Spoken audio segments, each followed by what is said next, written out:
Stay tuned for the latest message excerpt from josephprince.com. The tragedy is this: we get discouraged.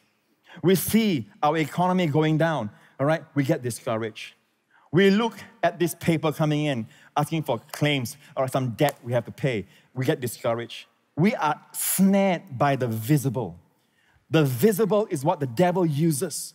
The visible, look at the lump, how it's growing. Look at your report. Look at what the report says. And it's all visible. We lose sight of the invisible God. Elijah forgot the God who led him to Cherith. He forgot the ravens that fed him by day and by evening. He forgot the woman that God commanded to feed him. And he forgot the barrel of meal that never wasted and the jar of oil that never ceased. He forgot the God of the resurrection that raised the boy from the dead, even through him. He forgot the God who answers by fire and the rain that followed. Why? Because like this, any of us can fall away from faith. Even we walked in the greatest faith yesterday, we can go back to sight today. Peter asked the Lord Jesus when he saw him above the storm, above the waves on the Lake of Galilee, walking. Lord, if it's you, Lord, bid me come. Jesus says, come, Peter, come. Based on the word of the Lord, looking at Jesus, he stepped on the water and the wind started howling. When Peter saw the wind was boisterous. What has the wind being boisterous got anything to do with walking on water? You mean if there's no boisterous wind, you can walk?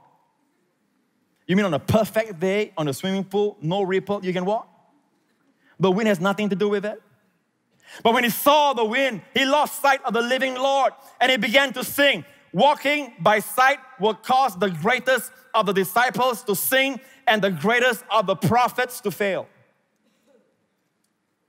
And we're not throwing stones here at either Peter or Elijah. We are just saying where we missed it. We take our eyes off the invisible into the visible.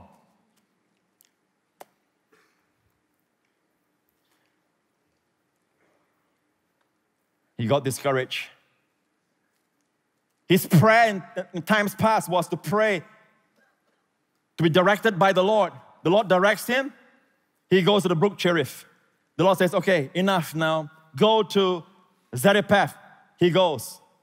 He built the altar, all at the word of the Lord, the leading of God. But now, he's running. At whose direction? At a woman threatening him.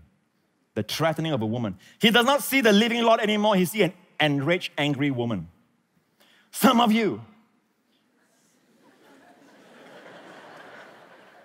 I gotta be careful where I point.